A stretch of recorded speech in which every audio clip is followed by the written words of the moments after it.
Hello, I'm Claire Corby and welcome back to another episode of Claire in the Chair. And yes, I've just noticed my green on green moment is having a bit of a clash, but hey, let's just put that to one side today and crack on.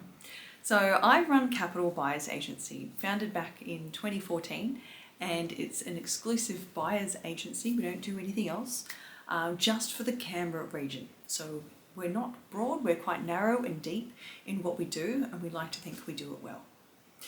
So today I want to talk to you about, some things that buyers agents are not.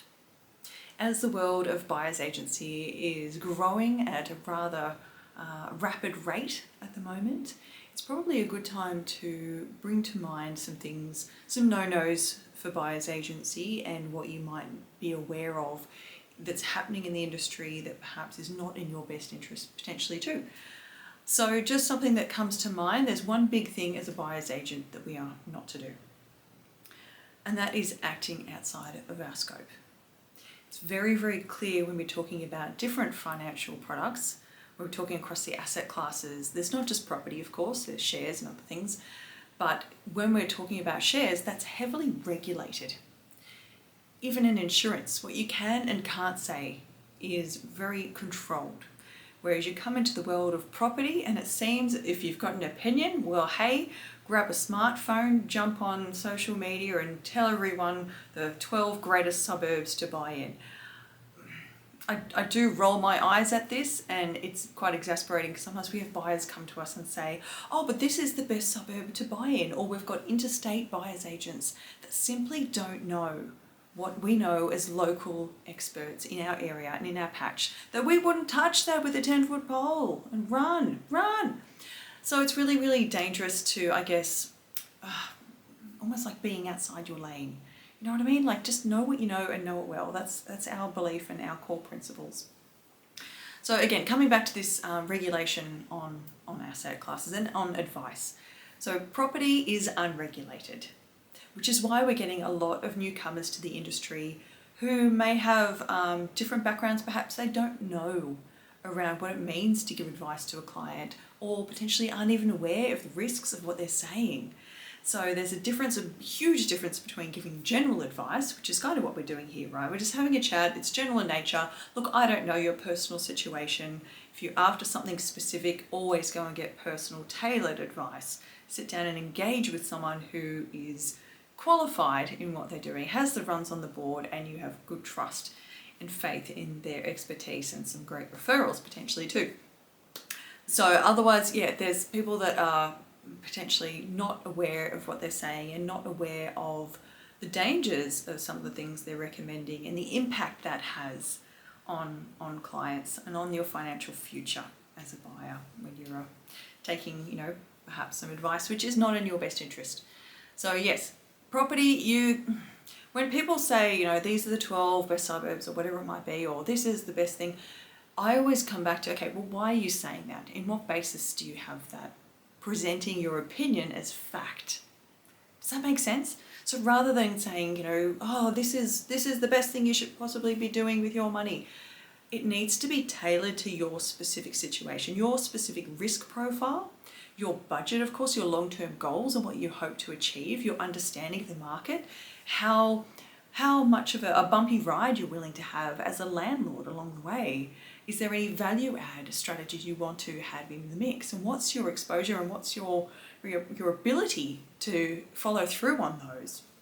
There's no point in me bringing you a property where you can pop up townhouses on there if you have absolutely no idea what you're doing in that side of things, and it's not in your best interest. You don't want to do that, right? So anyway, I digress here.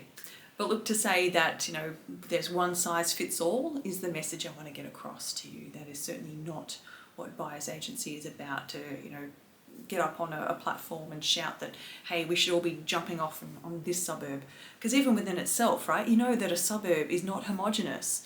There can be wild variations in the age of properties. Like, for instance, Harrison comes to mind as the first one. From day one, we think of Harrison in Gungahlin as a fairly new suburb, right? But yet there is a 20-something year difference in the age of homes that were first built there to the more recent stages of Harrison. 20 years is quite a time frame when we're talking about Canberra as a whole is not that old of a city, right? So even just within our newer suburbs to have such broad representation and land sizes and different appeals as well. So even within that, Harrison ain't Harrison, right? Like we're talking one suburb, it can vary wildly in the look and feel and the behaviour and again how it performs as if it were just an investment property as well. We're talking investment side things here. So I think it's really, I call a degree of BS when I hear people saying, oh, this suburb's a place to be.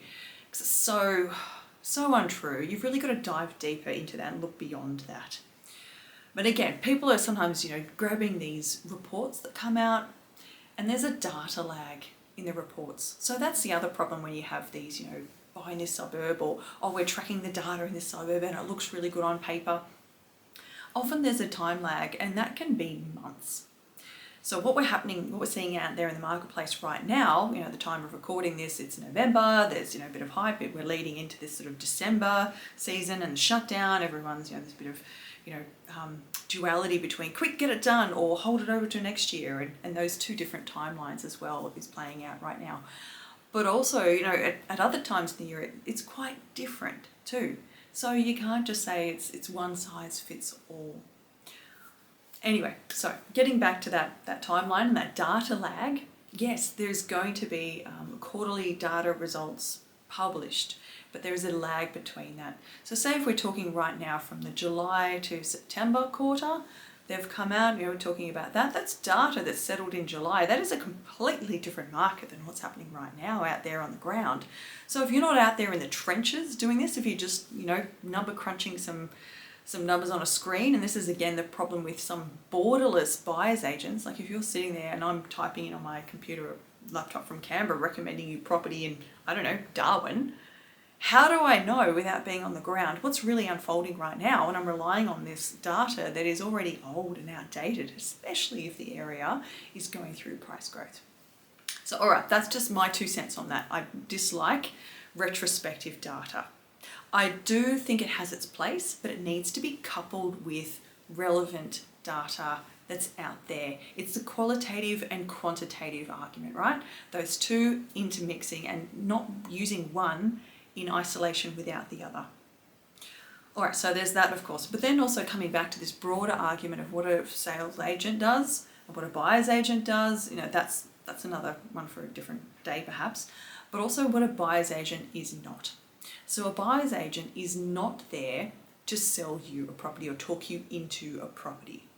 Most of the time we're actually talking buyers out of a property. Hate to spoil the fun for a lot of people, but sometimes it's about giving you a reality check and saying, hey, really, I love your enthusiasm for this property, but let's dive a little bit deeper. And for XYZ reasons, not too sure about it. If you still really like it and you know those going in, that's great. Let's price that in perhaps and account for that and take those risks on board in how we're buying it so that we don't inherit the problem and go on later and we're trying to sell something that might have, I don't know, say a small buyer pool comes to mind, something like that. Anyway, just know that we've got to buy well if there are some drawbacks. And being aware of that and perhaps the opportunity cost of what we could buy, say if your budget allows for, could we buy something a little bit better, a bit more land, a bit more different quality, different location, you know what I mean? There's a few variables there we can play with. So as a buyer's agent, it's our job to sit there and be in your shoes and look through your lens and say, okay, for you and what you need and your profile and all of these other aspects that come into it, what's the best fit for you? Rather than a sales agent perspective is overcoming objections and saying, all right, how can I close the deal? Agents, they have the ABC, always be closing. And it's again in how they're taught and the trainings that they go to. And look, I love the industry in many ways, but sometimes I feel that if people have come from the sales side directly over to buyer's agency side, there does need to be a shift in the way we're approaching our advice and the way that perhaps agents need to wear a different hat. It is a very different skill set as well.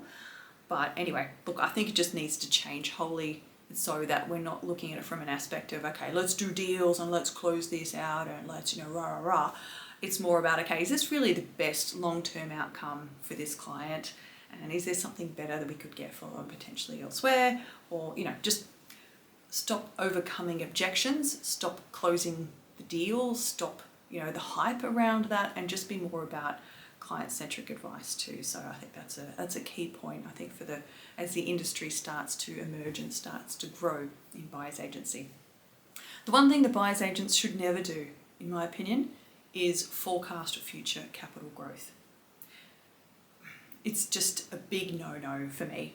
I will never, and I don't say never often, or I hope I don't, hope I never say never often, right? But I really hope that it's something that everyone treats with a degree of caution. Because if there's something that COVID taught us, and it was humbling, is that you never know what is around the corner in life. You really don't. So there could be another pandemic. Gosh, it looks, touch wood, touch everything, right? But let's just say that potentially we don't know what's going to happen in the future. And if you get a report from a buyer's agent that might say, okay, in 5 years' time or 10 years' time, here's what this property is going to be worth, and whoa, look at you go, and you're going to have an empire. And it's difficult for me to wrap my head around and not call BS on that, because growth is never linear. It doesn't happen as a nice little compound 4% year on year, boom, boom, boom, or anything, I don't know, pick a number out of the sky, right? It doesn't happen like that. Markets ebb and flow. I like to think of more of like, sometimes, you're in a paddock and there's the sheep, right? And then there's the mustard dogs. Oh gosh, I love those TV shows. But it's almost like, the market is swarming and moving, and it's a dynamic thing. And it doesn't just happen, regulated, marching one foot in front of the other. It doesn't happen like that. Especially in Canberra, where our peaks and troughs are a little bit more subdued than some of the other capital cities and regions around Australia. So there can be, a bit of an easier ride for investors who are looking for a little bit more stability and certainty in their property investment. It's less exciting for sure, and yes, the costs can be quite different in Canberra. But look, let's just say that. The other thing, I guess, is around not giving advice around future performance. It's also around staying in your lane and recognising, not giving advice around the entity that people should be buying in. So I'm seeing at the moment on social media a lot of people jumping up and down saying, buy in a self-managed super fund. Well, I'm sorry, are you an accountant? Are you qualified to give any of this advice around go off and set up a self-managed super fund? We've actually seen this month, or it might have been by the end of last month, lenders are now saying, no, not lending to that type of product anymore, because there are too many of these ill-informed buyer's agents, let's use that word loosely perhaps, going out there and shouting from the rooftops and giving advice around the types of entities that people should be using. That's a line, mister. Like, do not cross that line. Know your place and know your lane, and what you can and you can't say, because we're getting into dangerous waters here. And I think, it's really hard. The industry has looked at a hole in regulating in the past and has decided not to regulate property as an asset class. Was that a missed opportunity? Well, sometimes regulation for the sake of regulation, is it always a good thing? That's a whole nother argument for another day. But look, just take with a huge dose of caution, because I get a lot of inquiries, people reaching out to me and saying, oh, I want to buy in a self-managed super fund and I want something that's high growth, and I want to be able to value add and potentially add, a granny flat at the back for more income. But also maybe if I want to subdivide it, I want to be able to subdivide it too. But it has to have really good, high growth and high yield as well. And I just think, well, if this unicorn existed, oh, and all, within like tiny budget, right? I just think sometimes people are pranking me. No, but it does come with a heavy heart for me, because I think, where are people getting this advice from? Where is this idea, this seed being planted? That's something, having your cake and eating it too. Where's the balance between, what's your most important priority, capital growth or yield? We all want to have our cake and eat it too. But if there's one or the other, like, what does this, and it comes back to, what do you want this property to do for you? How long do you want to hold it for?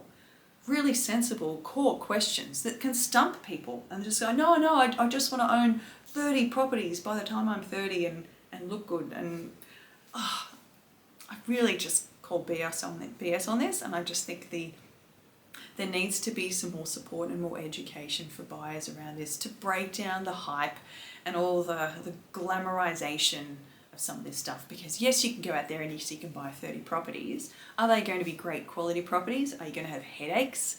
Because it's not just the acquisition, right? And it's not just saying, oh, I've got a multi-million-dollar empire behind me. Well, how much is the debt that's servicing that? How much can you sleep at night on that? What are the quality of tenants that you've got in there?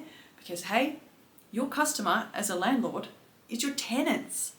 Then you've got to service them. You've got to attract good quality customers, good quality tenants. You've got to look after them.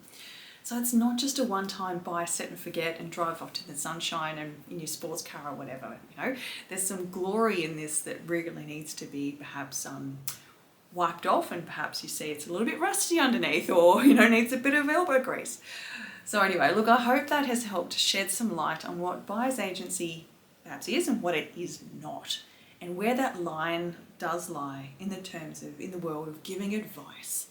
And potentially if you're getting advice from someone, or if you're hearing something, they always say caution for free advice.